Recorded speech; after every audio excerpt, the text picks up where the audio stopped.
이번 시간에는 전번 시간 이어서 그 기체의 방전 현상에 대해서 계속 연속해서 강의를 해드리는데, 전번 시간에는 패닝 이펙트에 대해서 잠깐 얘기를 했어요. 그래서 이번 시간에는 이제 그 이어서 충돌 전리 계수라든지 그 다음에 파생의 법칙 문제 뭐 이런 여러 가지 문제를 종합적으로 다 얘기를 해보겠습니다. 전번 시간에 이제 패닝 이펙트는 다른 기체들을 갖다가 하나의 어떤 방정관이라든지 어떤 제한적인 어떤 공간 장소에다 넣어가지고, 압력을 넣어가지고 전리전압을 올릴 때,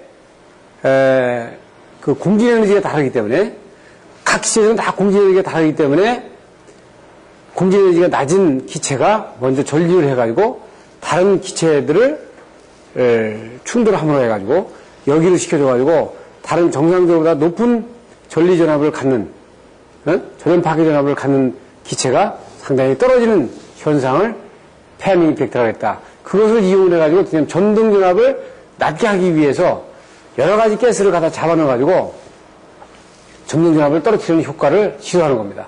그것은 색깔, 그러니까 그 방전등이라든지 이런 부분들에서 색깔을 갖다가 바람직한 방향으로 가는 것 이외에 그 전등전압을 떨어뜨리기 위한 아주 효과적인 그 적용 방법이라고 할 수 있어요. 그래서 그것을 이제 전문 시간까지 그 부분까지 됐고, 이번 시간에는 충돌 전리 계수에서 잠깐 보겠습니다. 자, 전자가 충돌되는 조건 한번 볼까요? 만약에 이런 형광등 내에서라든지 이렇게 보면 이 내에서 충돌되는 조건을 보세요. 한번 보세요. 여기 전자가 여기 이 음극에서 전자가 발생이 돼가지고 이 플러스 쪽으로다가 이 전자가 이제 날아갑니다.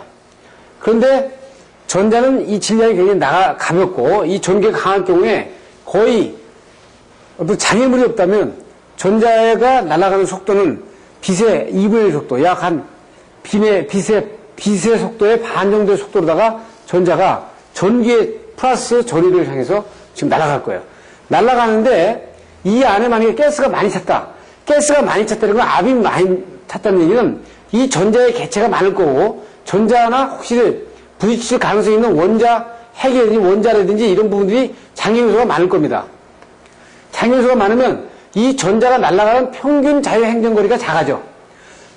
너무 멀어도 문제가 지만 이게 너무 멀면은 부딪히는 확률이 그만큼 적은 거 아니에요. 부딪히는 확률이 적다는 얘기는 이 압력이 짙게 들어가면 가스가 이 조직 개체가 너무 적어가지고 가서 맞을 수 있는 확률이 적어. 그러니까 자유행정거리가 너무 길면 이것은 압력 개체가 적어가지고 개체가 적다는 겁니다. 근데 너무 짧으면, 너무 많이 들어가 있으면 너무 짧은 경우에는 어떻게 있어요? 가서 부딪히긴 많이 부딪히지만 날아가는 힘에 의한 가속이라든지 이런 부분들이 적기 때문에 에너지가 적죠.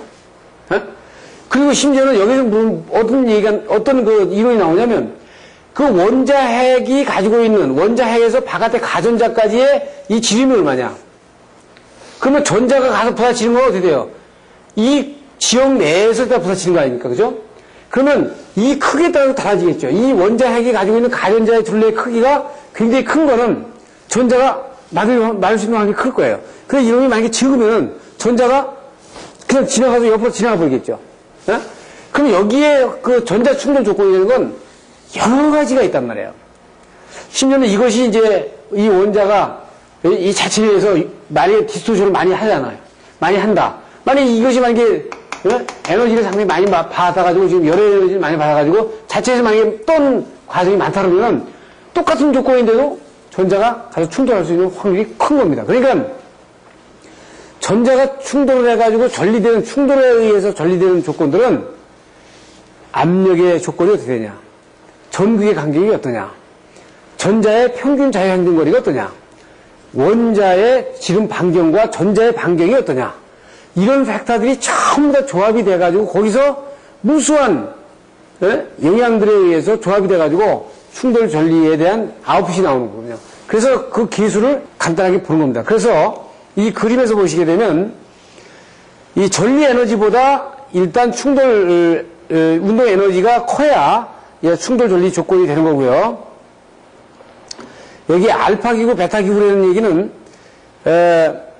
알파, 베타, 알파 작용, 베타 작용 뭐 이렇게 나오는데 이런 것들은 충돌 전리에 대한 계수를 갖다가 이제 알파 계수, 베타 계수를 해가지고 이게 학자들이 나눠놨어요.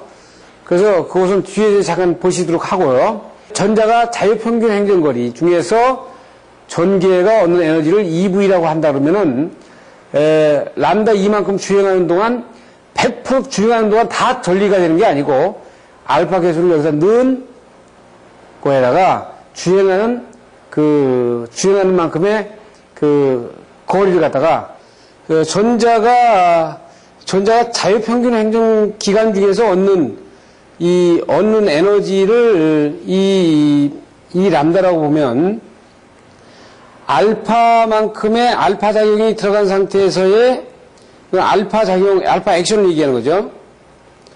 액션을 얘기하고 P는 전리 확률을 얘기하면 이 F는 지금 하나의 상수고요. 그럼 이러한 관계 소식을 갖는다 이거죠. 이 부분을 지금 그래프로 나타내 준 것이 이 알파와 그러니까 전리 확률 계수와 알파 액션의 B하고 전리 확률과 지금 이 전압의 지금 함수의 관계를 갖다가 그래프로 나타낸 것이 지금 1-33 그래프를 그림으로 나타낸 것이 이렇게 전리계수를 이렇게 본다 이렇게죠. 그러면 여기 보시면 전리계수를 2분의 P에 대한 비율이 지금 상당히 높아질수록 전리계수가 똑같은 네온이라도 상당히 많아지는 부분을 볼 수 있어요. 이렇게 증가되는 부분을 볼 수 있어요. 이것은 무슨 얘기냐면 전압을 상당히 높게 걸면 똑같은 상태라도 좀 높게 걸면은 우리가 전리가 상당히 많이 되는 부분을 볼 수 있다 이렇게 해석해도 됩니다. 직관적으로. 왜냐하면 전개가 강하게 되면 이제 전자를 끌어내는 힘이라든지 그 다음에 양이온이 가서 부딪히는 힘이라든지 이런 부분들에 대한 팩터들이 상당히 많이 늘어나는 부분을 볼 수 있어요. 그리고 이제 양이온의 이제 충돌 현상이 뒤에 그 다음 번으로 나오는데 제가 아까 전번 강의에서 뭐라고 했냐면 이 양이온에 대한 부분에 대한 것은 반드시 꼭 기억을 해라. 모든 전기의 아크 현상에 종료되는 부분에서는 이 양이온이 결부가 안 되면 안 됩니다. 양이온. 그래서 방전등에서는 아주 핵심적인 얘기죠. 자, 예를 들어서 우리 1호사 같은 경우 봅시다. 1호사에 만약에 1호사에 도선이 여기 가고 여기 GIS 어떤 관이 있어가지고 이 안에 SF6 가스를 이렇게 만약에 밀봉을 했다 그래요. 그러면 SF6 가스를 밀봉을 하게 되면 이 1호사의 간격을 갖다가 상당히 좁게 할 수 있죠. 우리가 좁게 할 수 있어요. 그러면 예를 들어서 보시라고요. 이 바깥에 통은 접지가 되어 있다. 여기 플러스로 대전이 되어 있다. 그러면 전기는 강한 전기에 의해서 이 외부의 통에서 전기가 튀어나올 겁니다. 나와가지고 이쪽으로 이동한다고요. 이동을 하는데 이동하다가 만약에 여기에 지하 SF6의 원자하고 충돌했다고 그래요. 이 원자 핵이 있고 바깥에 가전자를 충돌해가지고 이 전자가 여기 가서 충돌해가지고 두 개의 전자를 튀어나왔어. 그럼 이 전자는 이쪽을 향해서 갈 거면 이 부분이 뭐가 되냐면 이게 양이온이 되지 않습니까? 양이온이 되는 건 전자가 일단 균형에서 전자가 튀어나가가지고 빠진 부분 말하는 거니까. 그럼 양이온은 어디를 향하겠어요? 마이너스 쪽을 향하겠죠. 마이너스 쪽을 향한다고. 그럼 양이온은 마이너스를 향해서 가고 전자는 플러스 쪽을 향해서 갈 겁니다. 근데 양이온 특징이 뭐냐면 전자는 굉장히 질량이 가볍기 때문에 움직이는 속도, 날아가는 속도가 상당히 빠르고 그 빛의 반의 거의 2분의 1 속도에도 날아가고 양이온은 원자 핵을 가지고 있으니까 굉장히 무겁죠. 무거우니까 똑같은 전기에 걸리더라도 이 양이온이 움직이는 거동 상태는 천천히 움직일 겁니다. 근데 만약에 이 양이온이 외부로부터 어떤 원인이든지 일단 운동 에너지를 받아가지고 속도가 가미됐다 그러면 이것은 엄청난 그 파괴력을 갖고 있는 거예요. 즉, 양이온은 질량이 무겁다 이거예요. 질량이 무거운데 그 속도까지 가졌다.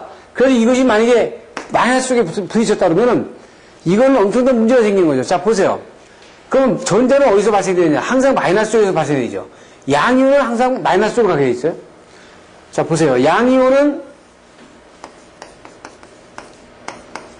원자 핵을 가지고 있는 바깥에 가연자를 가지고 있는 플러스 성격을 띠고 있으니까 마이너스를 향해서 간다. 근데 천천히 간다 이거예요. 그래서 이것이 운동 에너지를 갖게 되면 이 마이너스의 음극에서 부딪히게 되면 마이너스의 음극에서 부딪히는 순간 엄청난 전자를 바깥으로다가 끄집어내오는 문제를 생기는 겁니다. 그 끄집어내오는 역할을 하는 거예요. 그래서 모든 방전 현상에 양이온의 긍정적인 현상과 부정적인 현상이 있는데 이 아크를 줄이는 데는 이 양이온을 어떻게 잡느냐는 거예요. 또 방전 같은 경우는 방전의 아크의 종족적인 현상은 양이온이 종족으로다가 완성을 시키기 때문에 이 양이온에 의한 전자 방출이 우리가 얘기하는 아크라고 얘기하는 겁니다. 그래서 이 양이온이 전자가 모자라는 놈이죠.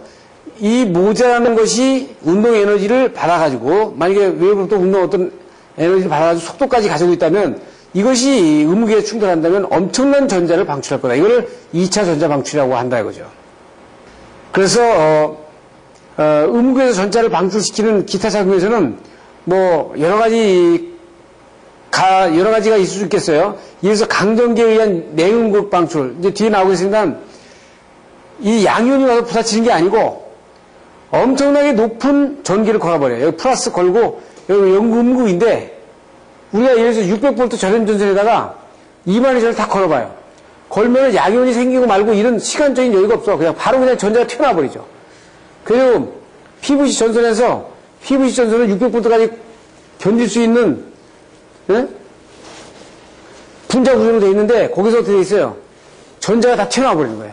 튀어나오니까 이런 것들이 이제 강전기에 의해서 내음극 방출 현상이든지 고온도에서 전기를 안 걸었지만 상당히 온도를 올림으로 해가지고 분자 운동의 어떤 틀 안을 갖다 파괴를 시켜버려.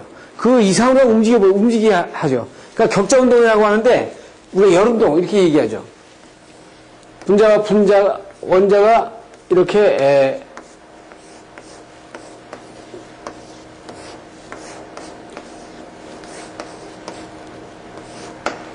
이것이 하나의 스프링으로 연결된 것처럼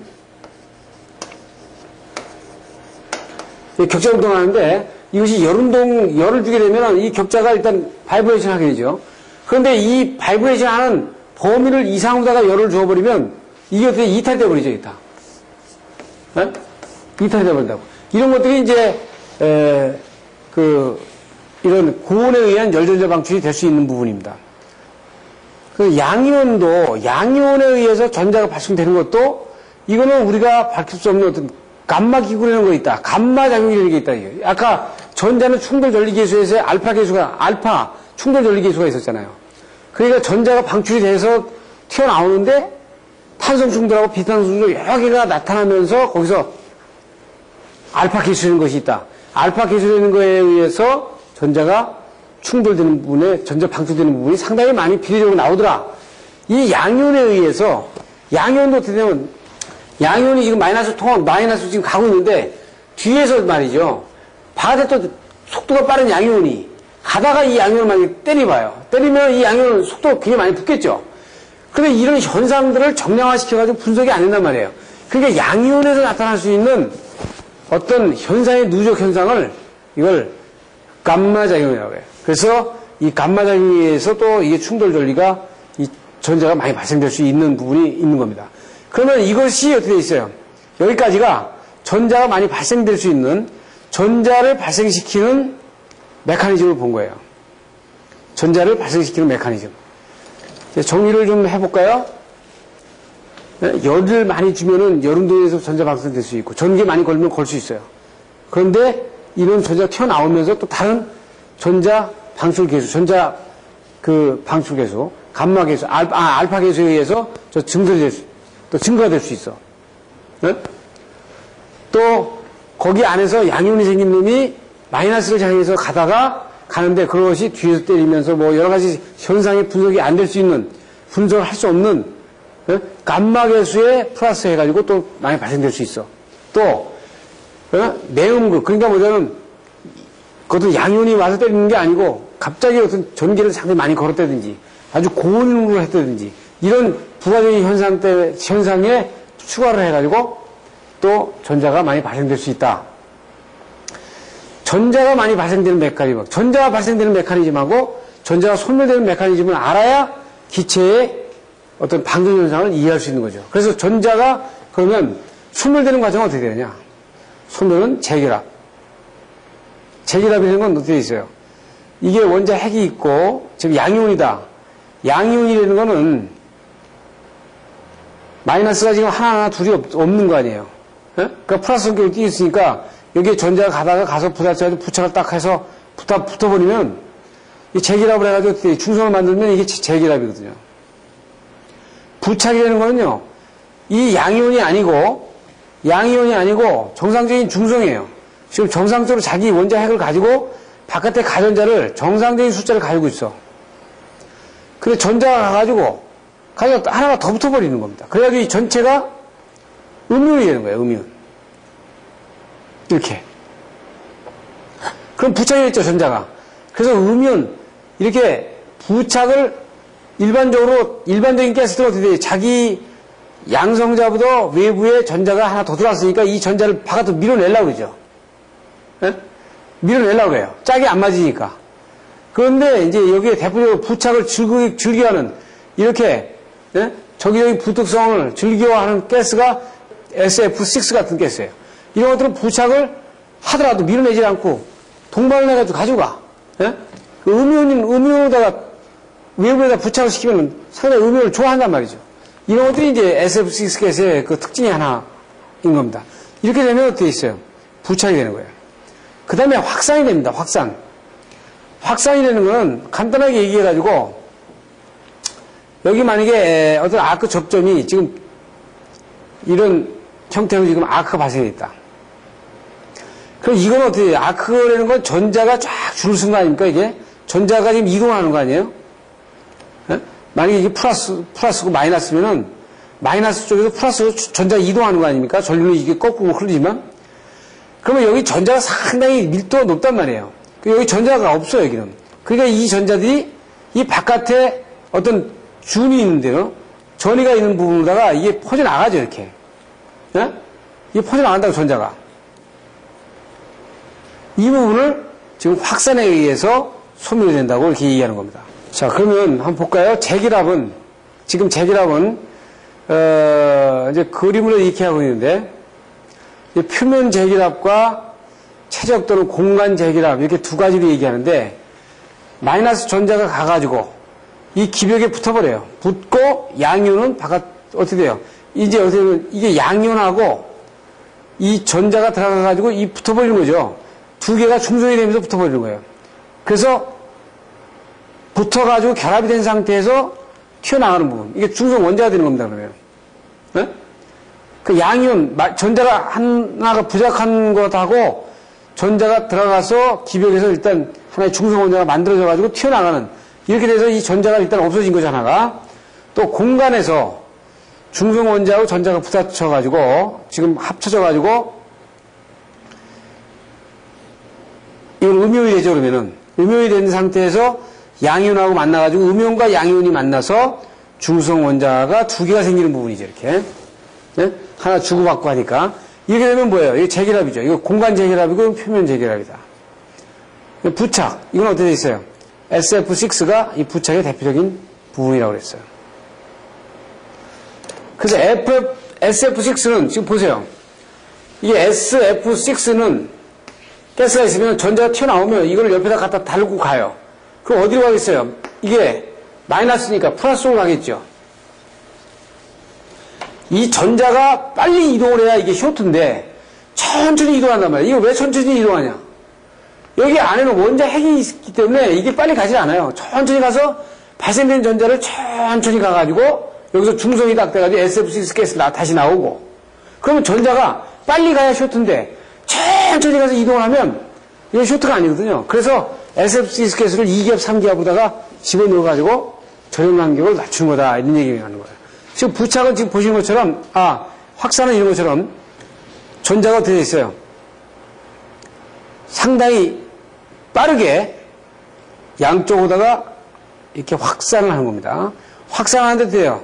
분리되면 양이온만 남죠. 뒤에는 양이온이 남아가지고 양이온은 어떻게 돼요? 무게가 많이 나가기 때문에 이것이 거동하는 그 속도가 느려. 그러니까 이 형태는 그대로 가지고 있으면서 양이온만 뒤로 남고 앞에 전자가 이렇게 앞으로 나가면서 이쪽에 전자 밀도에 대한 부분을 전자를 이쪽으로 다 끌고 나가주죠. 그러니까 이런 것들이 이제 전자의 그 양극성 확산이라고 이렇게 얘기합니다. 그래서 다시 정리를 해보시면 이건 이온의 발생을 전자의 발생으로도 보시면 되는데 전자 충돌에 의한 전자 방출, 광전리에 의해서, 양이온 충돌에 의해서, 열전리에 의해서, 전기 분해에 의해서, 전지 분해에 의해서, 누적전리에 의해서, 누적전리라는 건 아까 그 전자 방출에서는 알파 계수, 양이온에서는 감마 계수, 이런 것들이 이제 계수가 있어가지고 이 부분들을 평균으로 당한 것이 이 누적전리를 평균한 겁니다. 그리고 감마 작용에 의한 2차 전자 방출에 의한 감마 이펙트, 이거는 양이온에 의한 것이요. 그 소멸은, 이온의 소멸, 전자의 소멸은 전자 부착과 재기락과 확산에 의해서 된다. 그러면 이 내용을 잘 보시면은 차단기 같은 경우는 어떻게 되겠어요? 차단기는 전자 방출이 굉장히 더디고 전자 소멸이 굉장히 빠른 차단기가 좋은 겁니다. 차단기는 아크를 빨리 소멸해야 되니까 전자 방출은 상당히 안 되고 방출된 전자 방출은 빨리 소멸을 시키는 차단기가 굉장히 좋은 차단기로 볼 수 있고, 좀 차단기가 좀 떨어지는, 품질이 떨어지는 차단기는 전자 방출은 빨리 되고 소멸이 안 되는, ACB 같은 경우는 고압에 못 쓰는 이유는 거기다 전기까지 걸어놓으면 전자 방출이 엄청나게 되잖아요. 근데 공기 중에 그냥 확산에 의해서 기다릴 수밖에 없으니까 그래도 저압에밖에 못 쓰는 거다 이거죠. 이렇게 정리되면 이 두 가지의 정리를 여러분들한테 해드릴 수 있어요. 즉, 다시 한번 말씀드리면 전자에 방출되는 메커니즘하고 전자가 소멸되는 메커니즘을 봤단 말이죠. 그래서 여러분들 이 화면을 보시면 이 화면이 상당히 아주 잘 표현해놨는데, 보시면 전자는 반드시 음극에서만 발생이 된다. 왜? 전자는 마이너스 성격을 띠고 있으니까 반드시 음극에서만 발생이 되는데, 이 발생된 전자는 엄청난 속도로 어디로 향해서 가냐면 양극을 향해서 간다. 이 플러스를 향해서 간단 말이에요. 이 양극을 향해서 가죠. 왜? 질량이 가볍기 때문에. 그러다 보면 가서 어디에 있어요? 다른 원자를 쳐가지고 전리를 시키면은 이 전리된 부분이 전자가 또 나와서 이쪽으로 전자가 튀어나가면서 양이온이 마이너스 향해서 간다 그랬죠. 이 양이온이 문제가 있어요. 양이온은 항상 마이너스 쪽으로 향해서 가죠. 그러면 전자가 다른 원자하고 부딪혀가지고 어떻게 흡착이 돼버리면 이건 음이온이 되는 겁니다. 그죠? 그렇죠? 그래서 음이온은 양극을 향해서 가는데 이건 속도가 느리죠. 속도가 느리다. 이건 서서히 갑니다. 왜냐하면 여기 원자 핵을 가지고 있으니까 중심에. 자, 그럼 이게 설명이 됐어요. 그럼 양이온 발생된 것은 어떻게 돼요?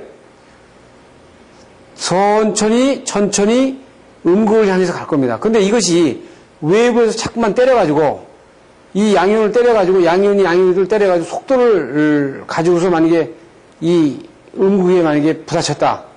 그러면 음극을 금속을 이렇게 팍팍 파버리는 거죠. 파면서 여기서 전자가 엄청나게 튀어나와 버리는 거예요. 또 아까 어떻게 했어요? 어떤 기저 상태에서 전자가 여기가 됐다가 여기가 돼가지고 이놈이 다시 자기 궤도로 가면서 방사하죠. 그 방사하는 비대의 광 에너지에 따라서 이게 또 전자가 또 튀어나올 수 있어요. 그러니까 우리가 자외선을 쪼이면은 전자가 자외선 에너지 엑스레이를 쬐면은 그 음극 표면에서 전자가 튀어나오는 거하고 똑같습니다. 그리고 또 하나 더 있어요. 뭐냐면 여기에서 여기가 돼가지고 뭐 발열에 의해서 이 부분이 이제 탄성 충돌로 이어지는 부분, 탄성 충돌에서 발열로 이어지는 부분. 이거 어떻게 보면 이렇게 탄성 충돌, 그러니까 이 전등 초기에 나타나는 탄성 충돌에 의해서 발열로 이어지는 부분. 그 다음에 재결합 해가지고 어떻게 있어요? 그냥 이거는 공간에 그냥 중성 원자로 해가지고 다시 존재하는 부분이죠. 그러면 형광등 아니라고 칩시다. 형광등 이게 아니라고 치면은 이런 현상들이 계속적으로 엄청나게 무수하게 나타나는 겁니다. 형광등 내에서. 뭐 메탈 할라이드, 뭐 수은등, 방전등 다 마찬가지예요.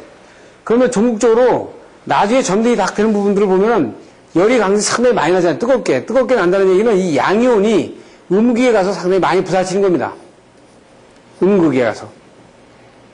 그렇게 되면 이 충돌에 의해서 전자가 발생이 되면서 이 양이온이 상당히 그 원자핵을 가지고 있으니까 질량이 크니까 질량이 큰 놈이 에너지를 많이 가지고 있는 것이 음극에서 부딪히기 때문에 여기서 발열이 상당히 크게 나는 겁니다.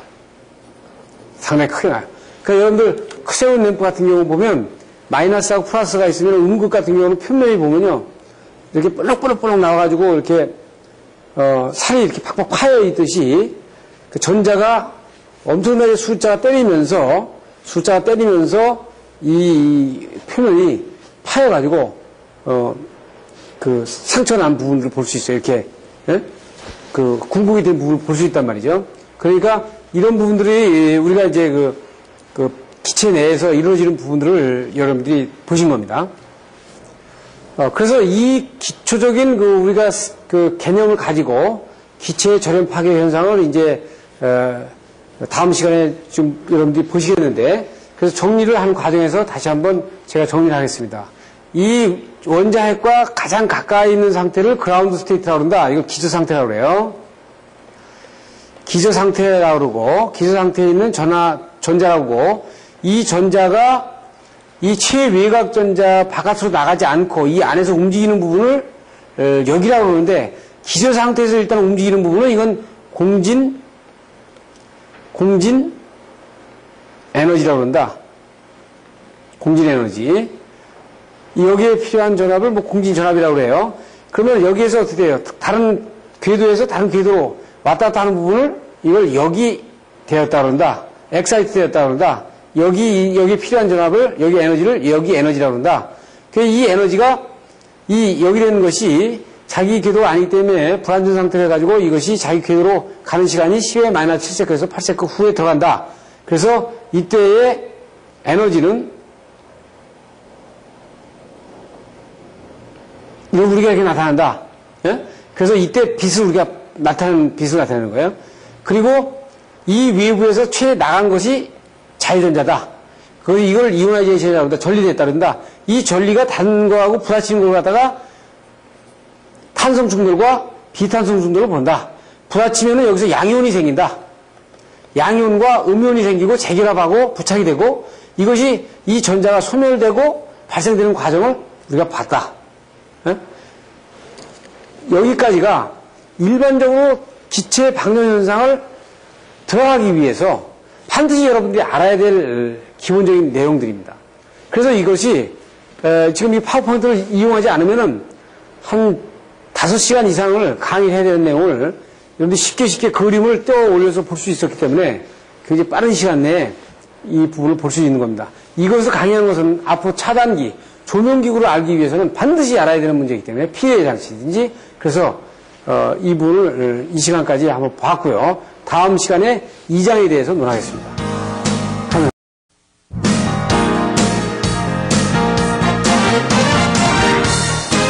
이어서 제2장의 기체의 절연 파괴 이론에 대해서 좀 보겠습니다.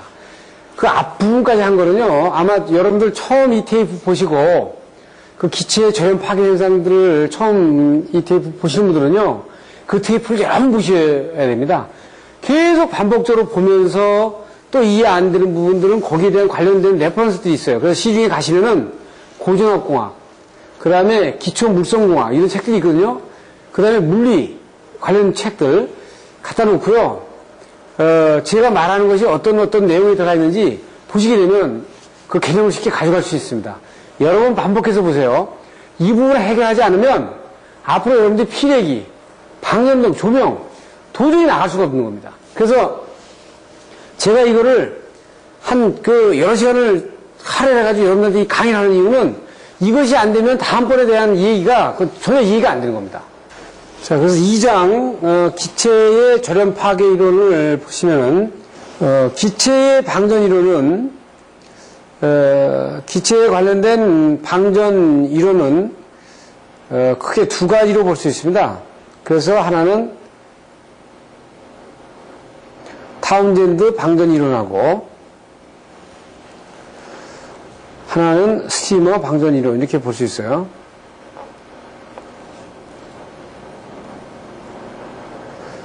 그러면 타운젠드 방전 이론은 예를 들어서 형광등 같은 경우, 형광등이나 뭐 HID 램프 같은 경우나 이런 것들이 다 타운젠드 방전 이론을 가지고 얘기가 되는데, 자, 압력이, 여기에 압력이 저압이다 이거죠. 저압이에요. 그 다음에 전극의 간격이 가까워. 네? 압력이 저압이고 전극의 간격이 가까워.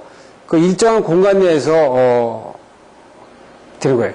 그러니까 이런 조건을 맞을 때 맞는 상태에서 이 타운젠드의 방전 이론을 전개해 보니까 이것이 사실 실제하고 맞아떨어지더라. 그래서 이런 조건일 때 대개 이 타운젠드 방전 이론을 가지고 규명을 하고요. 뇌 이것도 똑같은 저렴 파괴라고요. 형광등도 지금 저렴 파괴가 돼가지고 지금 불이 들어오는 거거든요. 전자가 왔다 갔다 하는 거기 때문에. 그러면 뇌는 형광등과 같은 이론 가지고 적용하냐? 이거 적용할 수 없단 말이에요. 이거는 어떻게 있어요?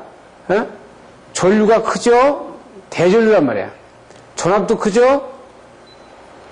그 다음에 전극의 간격이라고 하면, 전극이라고 좀 이상하지만 하늘과 땅 이래가지고 어떻게 보면 전극의 간격이 몇 킬로씩 되죠? 일정한 공간이 아니라 무한한 공간에서 이루어지죠? 이런 것들은 스티머 방전 이론이, 스티머라는 학자가 이 방전 현상을 규명했더니 이게 맞았더라 이거죠. 그러니까 여러분들이 뇌에 대한 거는 스티머 방전 이론을 가지고 얘기를 해야 되고, 형광등이나 HID 램프라든지 조명등 같은 경우는 타운젠드 방전을 가지고 얘기해야 된다.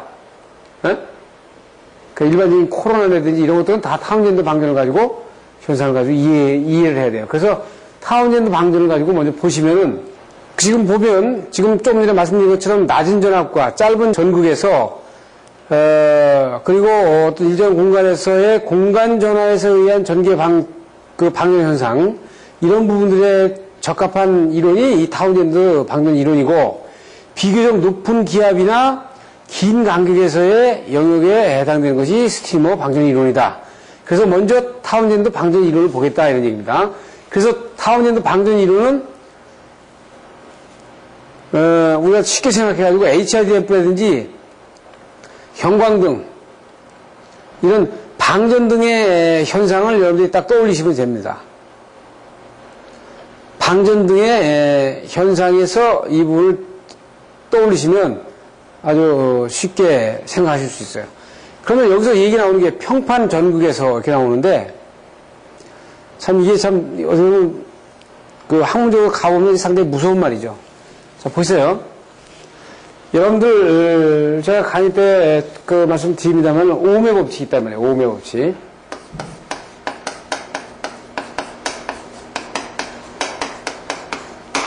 오음의 법칙. 그래서 나오죠. 그러면 오음의 법칙이라고 하는 거는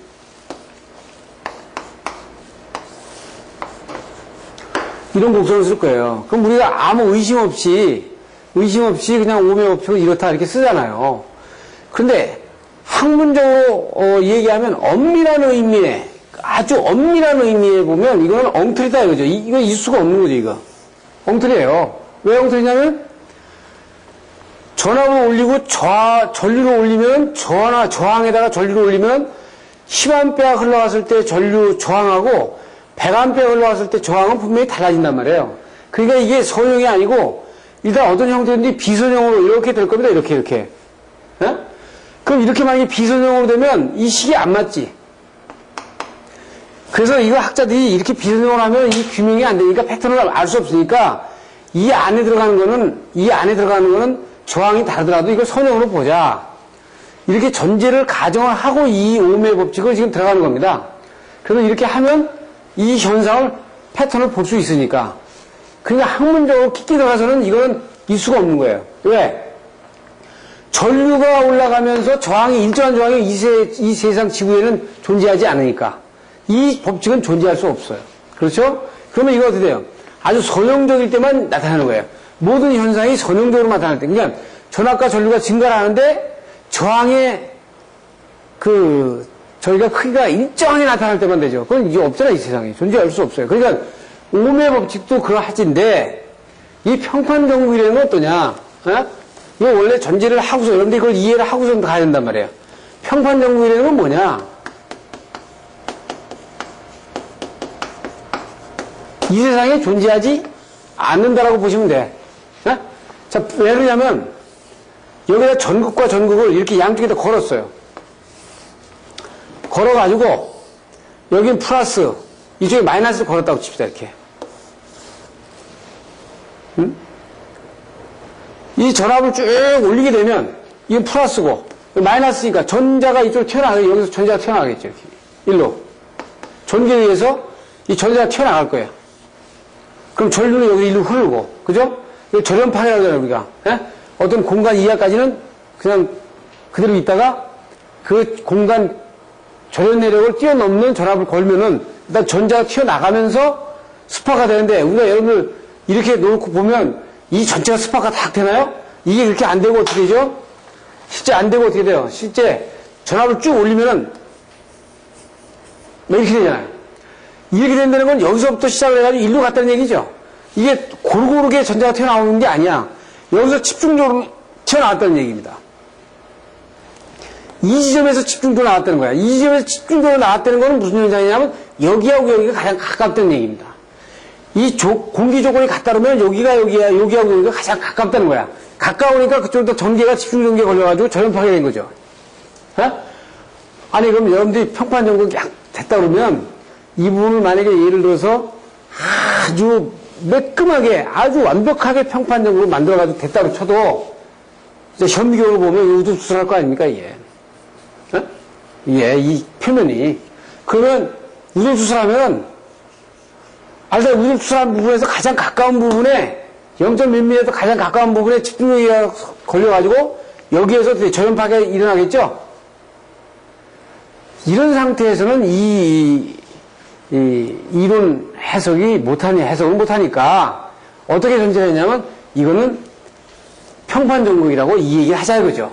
그럼 전자가 나오면 고르게 어디에 집중전기가 안 걸리고 고르게 나올 수 있다라는 전제 하에서 지금 이 얘기가 되는 거예요. 그러면 두 개가 평판이 똑같다는 전제 하에서 양쪽에 전압을 쭉 올려보자 이런 얘기입니다. 올리면 이 전자가 이쪽에서 튀어나갈 겁니다. 이렇게 전자가. 그럼 외부에서 에너지를 줘도 돼요. 빛을 딱 줬더니 전자가 하나 튀어나갔어. 그러면 이렇게 전자가 발생이 되는 패턴을 보니까 전압을 쭉 올리면 어떤 영역까지는 전자가 그냥 비례적으로 튀어나오더라 이거야. 이 오미칸 지역이라고 그래요. 오미칸 범위에서는 전자가 전압을 올리는 만큼 비례해서 툭툭 튀어나와. 그러다가 어느 영역보다 전압을 쭉 올리는데도 전류가 증가 안 해. 이 포화 영역이라고 그러는데 이 포화 영역은 뭐냐면은 이 전자들이 나가가지고 이 공간에 있는 원자들하고 부딪힐 거 아닙니까? 부딪혀가지고 아까 저번 시간에 얘기한 것처럼 여기를 시키고 막 주변에 그 궤도로 가다 막 수송을 시켜 놓잖아요. 거기에 에너지가 필요하잖아요. 그 에너지로 다 들어간 겁니다. 그러니까 실제로는 전자가 여기 다 이렇게 나온 거야. 전자가 이만큼 계속 비례적으로 나온 겁니다. 나왔는데 어떻게 돼 있어요? 이 부분이 이 전자들이 어떻게 이 공간의 원자들을 여기 시킨 거죠. 여기 시킨 다음에 이거 뭐 처음에는 탄성 충돌이고 여기 시키는 과정에서 어떻게 돼요? 비탄성 충돌이라고 그랬지. 비탄성 충돌할 때는 어떻게 돼요? 전자에서는 알파 계수, 그 다음에 양이온에서는 감마 계수가 있잖아요. 이것이 합쳐지면서 어떻게 돼 있어요? 확 정식이 돼버리겠죠? 예? 전자가 만들어지는 부분이 아주 기하급수적으로 다 증대돼요. 이게 전자사태라는 거예요. 이게 우리가 방전의 종료현상을 말하는 겁니다. 예? 그래서 그걸 수식으로 보면 볼 수 있어요. 좀 더 뒤에 보시겠습니다.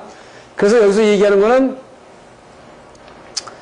그 BC 영역과 이 타운젠트 방전에서 방전에 관한 정량화, 그래서 방전 이론에 대한 공통 가정은 평등 전개주의다. 예? 하전 입자는 아주 평균에서 전개 방향으로 이동 확산한다. 그래서 전개의 왜곡을 무시한다. 이런 전제 조건에서 이 식을 보게 되면 이렇게 볼 수 있다 이거예요. 자, 보세요. 그럼 양극과 음극이 있으면 이거를 양극과 음극을 아주 미분한 조그만 거리로 본다 이거예요. 그러면 처음에 출발한 것이 전자가 N0예요. 예? N0가 여기서 출발해가지고 N2가 됐어. 그 N2가 어느 공간을 통과하면 여기에서 뭐예요? 충돌 전리계수가 증가한다 그랬죠?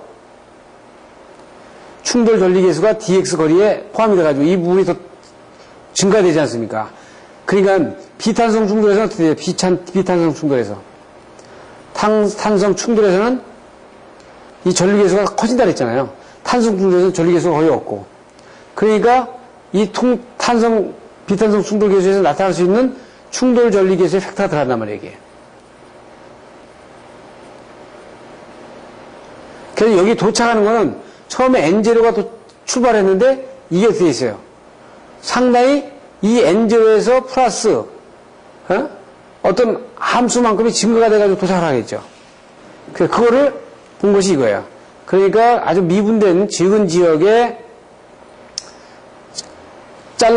거리를 잘라가지고 요 거리에 발생된 거를 다시 다 적분해버리면 이 전체의 양하고 똑같은 양이 도착을 하는 거니까 그거를 처음에 출발한 것이 알파작용에 의해서 알파작용의 dx 거리만큼이 된다. 그럼 이거를 양쪽에 적분을 하면은 이렇게 가져갈 수 있어요. 그렇죠? 이렇게 가져갈 수 있다고요? 그러면 여기다가 어디 돼 있어요? 이온을 갖다 잡아놓게 되면 이 숫자인데 이게 그러면 이게 결과적으로 처음 숫자에다가 알파 계수의 x 거리만큼 간 것이 익스포넨셜하게 증가되더라 이거야. 이게 마이너스 익스포넨셜이면 이렇게 마이너스로 이렇게 증가되는 거지만 감소되는 거지만 지금 이게 플러스니까 지금 이렇게 전자가 증가되더라 이런 얘기죠. 그러니까 다시 한번 보세요. 초기에 출발한 거에다가 충돌 전리계수의 거리 간 만큼 익스포넨셜하게 전자가 이렇게 증가하더라 이런 얘기입니다. 그래서 양극단의 단위 시간에 유입하는 전자의 숫자는 우리가 이렇게 볼 수 있다. 왜? 이 x는 dx 거리만큼 아닙니까? dx. 근데 전체 거리를 d로 봤으니까 d가 되면 되겠죠. 그래서 여기다 이온을 집어넣게 되면 이 전체 전류가 나오는 겁니다. 그렇죠. 이 숫자에다가 이온을 적용하면 전류가 나오죠. 그러면 이게 만약에 1이 되게 되면 1-1, 이거 제로니까 여기는 제로가 되는 겁니다. 그래 여기서 하나가 출발해가지고 여기 하나 오면은 이건 제로예요. 근데 여기 만약에 두 개가 됐다 그러면은 이 AD 값이 2가 나오면 마이너스 1 해가지고 1 하게 되면 1이 되는 거죠. 그렇게 되면 자석방전 조건입니다. 그러니까 여기서 하나가 출발해가지고 이 알파 D에 대한 상수해서 이것이 여기 오는 것이 두 개가 됐다 그러면 처음에 출발한 거 빼고 하나 남으니까 이 전자의 이 작용이 살아남아 있는 거죠. 남아있으니까 이 전자를 다시 이 과정에서 하나를 더 낼 수 있는 부분이 나온단 말이에요. 그렇기 때문에 이렇게 되면 이걸 자석방전 조건이라고 해요. 이걸. 이 이후에 자석방전이 가능하다. 이렇게 얘기하는 거죠. 즉, 이 식을 마무리를 하면은요, N0, 익스포넨셜 알파 D의 마이너스 1, 이것이 1보다 커야, 그러니까 처음에 출발한 것보다 도착한 것이 일단 한 개 이상은 돼야 이게 자석방전 조건이 되는 겁니다. 그러니까 니코르가 됐다는 얘기는 이거는 하나 출발해가지고 중간에 뭐 나타나고 없어지고 이렇게 해가지고 하나 도착을 했다는 거죠. 그러니까 이것이 하나 이상은 도착을 해야 되니까 이게 같거나 커야 이 자석방전 조건이 되는 거예요. 그렇죠? 지금 보시면은 이 처음에 출발한 놈이 이쪽 그 평판 전국에서 여기서 출발한 것이 이쪽에 한 개 또는 한 개 이상이 이제 도착이 되면 처음에 이제 이 전자를 안 만들어주더라도 다음에 안 만들어주더라도 이 발생한 전자 숫자 가지고 이 안에서의 방전 개시가 된 거죠. 그렇기 때문에 형광등 같은 경우 점등이 안 돼 있는 상태에서 스위치를 넣었다는 얘기는 초기 전자를 막 만들어줘 가지고 그 전자 숫자 가지고 서로 왔다 갔다 할 수 있는 그 조건을 만들어줬다 그러면은 그 추후에 전자를 안 만들어주더라도 자기가 스스로 전자를 만들어가면서 전자의 이동을 숫자를 확보할 수 있는 거죠. 이게 이제 자석 방전했다고 하는 겁니다. 그래서 그 부분을 이해하기 위해서 우리가 이 수식을 우리가 잠깐 들여다본 거예요. 그 다음에 이제 방전대에서 아주 중요하게 여기는 파신의 법칙을 잠깐 보겠습니다. 지금 이제 파신의 법칙에서는 이 모든 방전등, 그러니까 그 우리가 타운젠드 방전에서 얘기하는 모든 방전등에서 적용이 되는 그 법칙이라고 볼 수 있는데 상당히 중요하게 얘기되죠. 그래서 이 BS를 자세하게 우리가 그 식으로 보면 VS는 B에 PD에 로그 APD에 로그 1 플러스 감마분의 1 해가지고 이렇게 돼 있어요.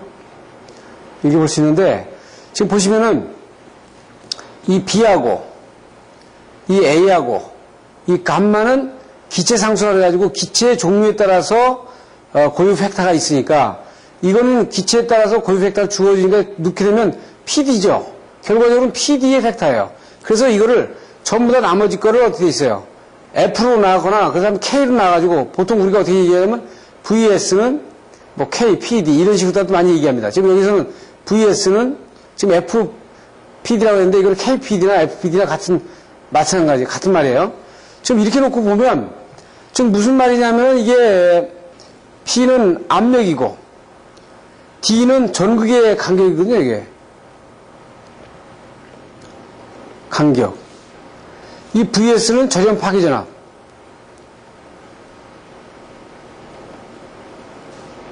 이겁니다. 그러면 PD가 증가하면서 이 VS가 비례적으로 증가하는 식이 파신의 법칙이 돼요. 그러면 이 파신의 법칙이 적용되는 부분이 여기다 이거지. 지금 이 곡선. 즉, 여기에 해당되는 부분이 파신의 법칙이 적용되는 곡선이라고 보시면 돼요. 그러니까 이 부분은 해당이 안 되는 겁니다. 이 부분은 해당이 안 돼요. 파신의 법칙은 해당이 안 되는 거고, 이 부분. 그럼 가스에 따라서 이 곡선이 이렇게 상당히 QH점이 다르고 약간 상태가 다르죠. 그렇지만 그 기울기가 조금씩 다르게 이렇게 나타날 수 있어요. 이렇게. 그래서 파신의 법칙이 적용되는 부분은 이 부분이다. 즉, 우리가 어떻게 되어 있어요? 방전등을 켜놓고 다시 끄면, 거기다 다시 키면은 방전등이 압력이 올라가니까 점등 전압이 그대로 있는 상태에서 점등이 안 되고 수은등이라든지 메탈라이트 등을 켜놓고 한 10분씩 기다려야 다시 점등되는 이유는 이 압력이 다시 내려와야 다시 재점등이 되는 거죠. 그래서 이 파신의 법칙이 그 부분을 얘기해 주는 겁니다. 그래서 여러분들은 이 파신의 법칙을 다시 보시면은 우리 조명공학 책에 지금 그 일반적인 나와있던 문헌당 책에는 50페이지에 있는데 이 파신의 법칙의 자세한 식을 우리가 꼭 여러분들이 하나를 참고해서 보시고요.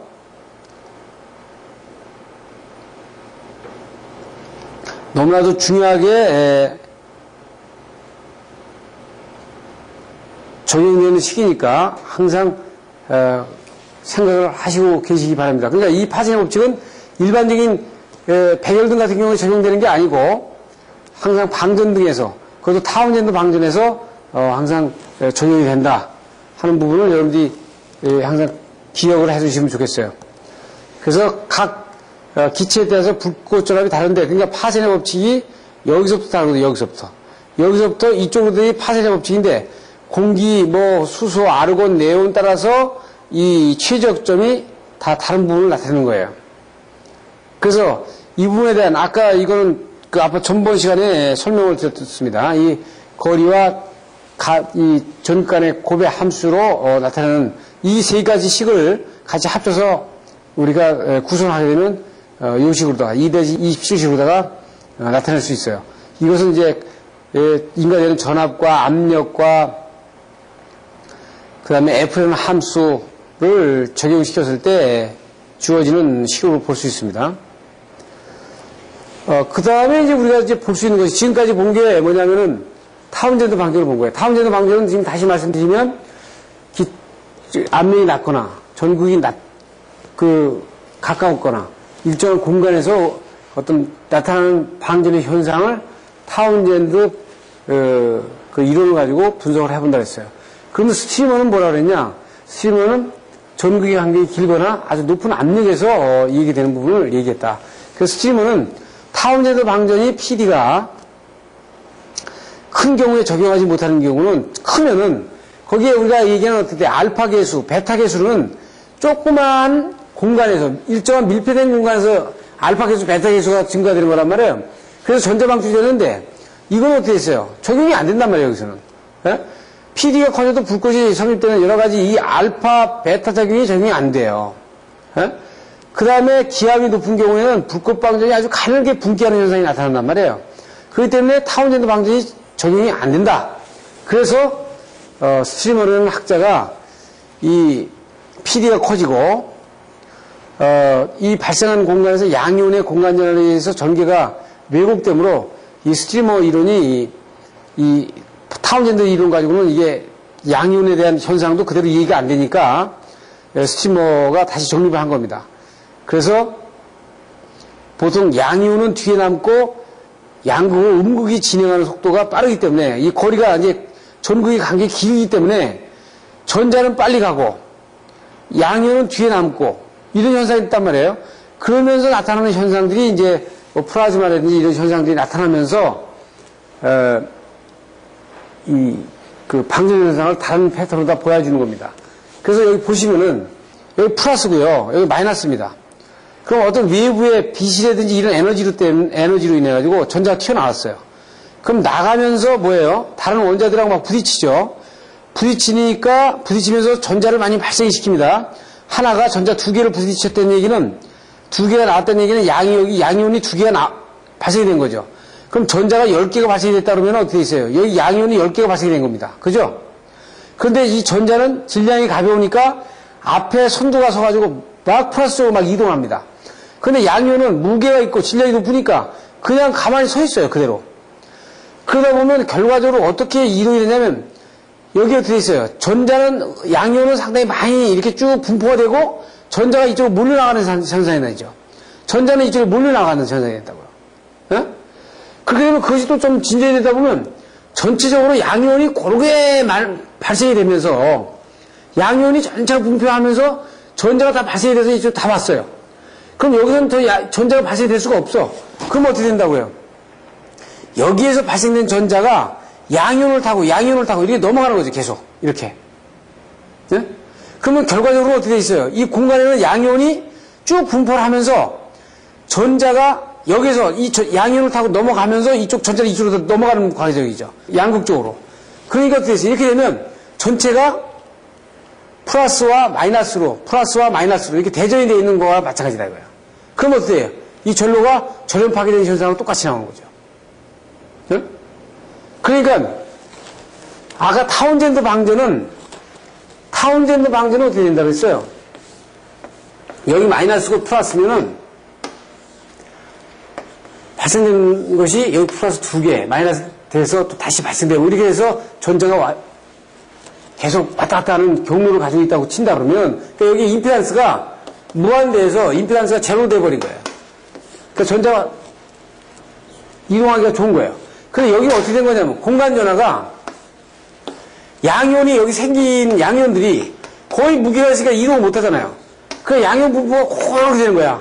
그러면서 어떻게 있어요? 이 공간이 마이너스, 플러스, 마이너스, 플러스 양이온, 마이너스 플러스 이렇게 정리된 겁니다. 그러니까 마이너스의 여기를 건너뛰면서 이쪽으로 이동하는 거죠. 그러니까 결과적으로 어떻게 돼요? 마이너스 플러스가 연결되어 있는 상황이 된다. 이게 스트리머의 방전이 됐다 이렇게 되는 거죠. 네? 전염파괴가 됐다 이렇게 얘기를 하는 거죠. 그래서 이거를 전자사태라고 얘기를 합니다만은 지금 이게 스트리머를 구체적으로 보게 되면 보세요. 음극에서 전자가 나온 전자들이 나가면서 2개 되죠. 또 나가면서 4개 되죠. 또 8개 되죠. 그러니까 어떻게 있어요? 그 전자들은 빠르게 양극으로 이동하니까 다 앞에 몰려 있다고요. 그러면서 양이온들이 이 전자하고는 쌍이니까 같은 쌍. 양이온들이 만들어지는 양이온들이 어떻게 해요? 그대로 정체하고 있죠. 그리고 꼴이 나가면서 양이온들이 많이 만들어지니까 꼴이 이렇게 만들어지면서 전자가 앞에 만들어진다고요. 그러니까 꼴이 이렇게 되는 거죠. 네? 자, 이것이 전자사태를 이루는 아주 심볼릭한 그림입니다, 지금. 이거 어떻게 돼요? 음극에서 양극으로 가는 스트리머가 진행되는 꼴이라고 볼 수 있어요. 네? 그럼 여기까지 본 것이 뭐냐면, 그 스트리머의 전형적인 그 형태를 우리가 본 겁니다.